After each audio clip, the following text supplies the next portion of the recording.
Hey, welcome back to the Ignite in Community YouTube channel. My name is Codi Chen, and on this channel, I talk all about immersing yourself in writing.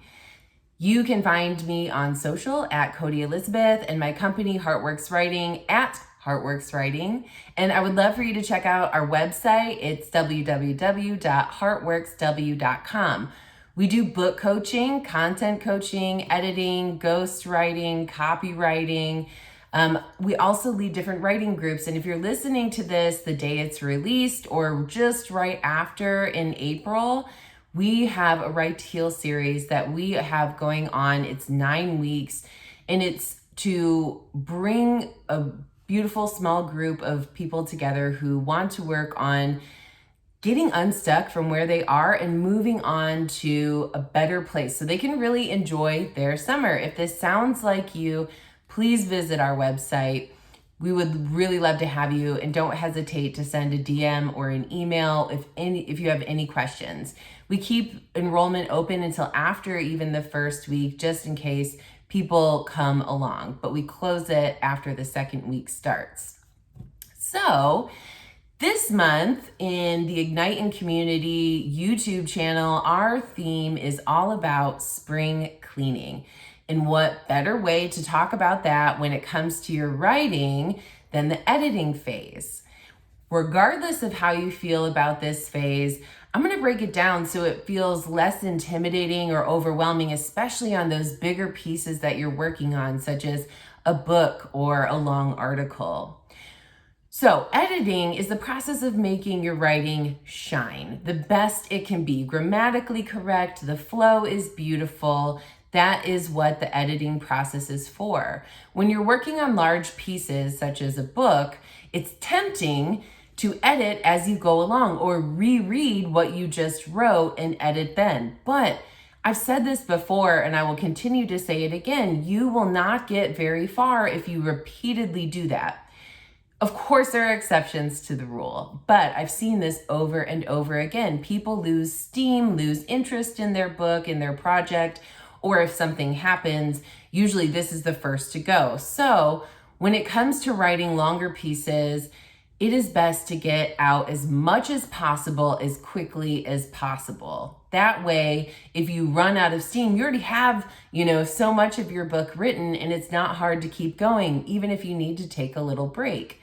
So the editing process should really come at the end, after you have written your first draft and you have gotten everything out, no matter how imperfect it is. First drafts, some can be so wonderful and you've spent so much time on them and they're great. They still need to be edited. Also, first drafts can be like a giant stream of consciousness that you really then have to go and piece together. And that is okay too. No matter where you are in the process, editing should really come last. So there are different types of editing that you do. Typically with my own writing and when I, review other people's work, because I'm also a professional editor, I go through 2 different rounds of edits. So the first one is developmental editing. This really focuses on the big picture of your work, and it focuses on plots and subplots and character development. So think about, you have gotten your first draft done and now you're reading over and you think, okay, how am I doing when it comes to this plot line? Did I do, a lot of books, I do this normal natural arc, just as in movies, where the plot starts here, it builds, climax, and then, comes back down. So is your book or is your artistic piece of writing following that format? And is it really engaging? Are you hitting these points at the right time? Right? If you look back and you realize you've revealed this secret here, but it might be more impactful if you moved it towards, the middle or the end of the book. I think that's such a great thing to do. And that is what the developmental editing process is for, those major ideas to pick and choose and go around. Also, within your book, a lot of times we have subplots. And what that means is there is the overall theme of the book, but maybe, these Other secondary characters have something else going on, and we want to wrap those up nicely as we go along. So also character development. We want to look at each character that we have. Are they developed enough? Do we know enough about them and their personality or their backstory? Or look and see, did you give too much backstory on a character that's not really pivotal to the main point of your story? Look back as to where you can edit and take away, as well as add where you need to make the book as impactful as possible. Also, think about, is your book going to really resonate with your audience? You should know who that you're writing for. And so think about the different language, and that really leads us into line editing and proofreading. I personally tend to lump this all in one after I've gone through the major arcs of the entire book. And then I go back through line by line and proofread, make sure everything is grammatically sound and correct. The flow of the voice is on point. And then also I look at each word and make sure, did you repeat the word too many times in this page or this paragraph? Where can we use better words? When you're not in the editing process, it's great to use, just very generalized, like she looked good, right? But when you go back, what's more impactful? Can you build out the outfit or the hair or something that really makes that person look great?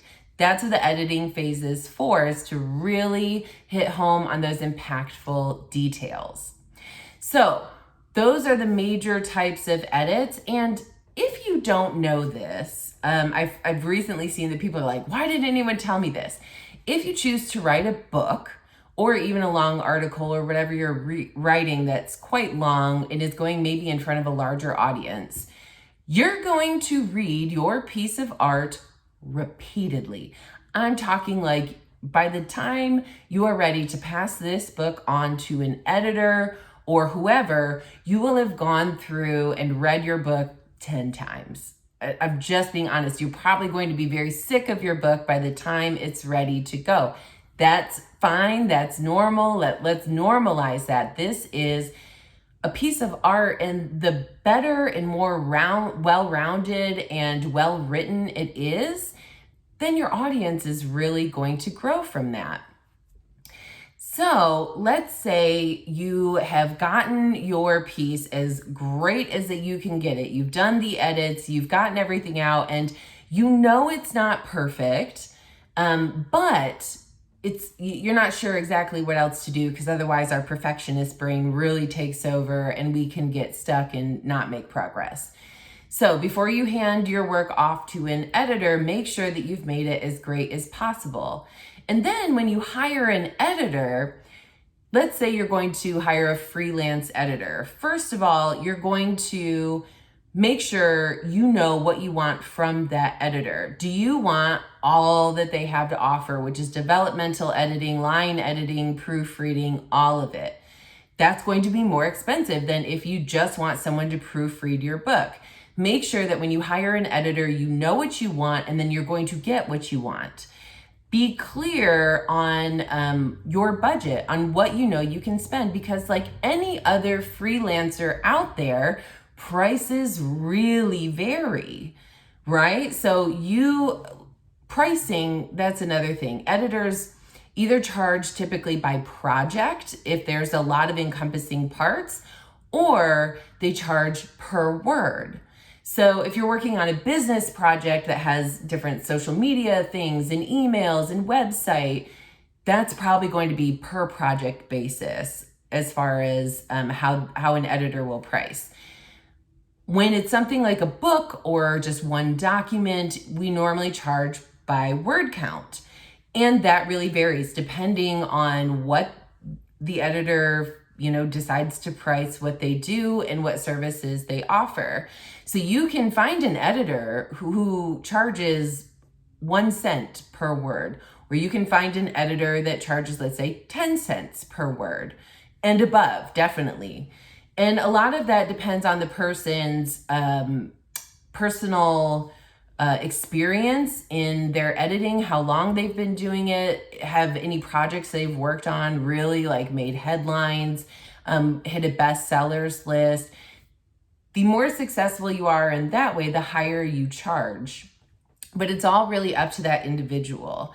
So know your budget. If you have, let's say, 100,000 word, book first draft that you've gone over, and you're ready to hand it on, you can pay anywhere from $1,000 to like $10,000. So it's really important for you to know your budget. Don't try to haggle people out of the prices that they have already set for themselves. You can find it cheaper if it's out of your budget. There's no problem there. No harm, no foul. And I would also just make sure that when you do hire an editor, make sure that they provide you with a contract, or very specifically what types of edits they're doing, the time frame in which they'll do it, how you should pay them, the dates that you should pay them. Contracts are very important. You don't want to get scammed by anyone, and editors, you don't want to not get paid for your beautiful work. So I hope that this video was really helpful in understanding the editing process, when to do it, what it is, and then a little bit about hiring a freelance editor for your work. If you like this and would recommend this video to any of your writer friends, please give this a like and subscribe. It would mean a lot. And if there's any other writing videos that you would like to see out there, I would love to hear what you want to listen to. So thank you, and we'll see you next time.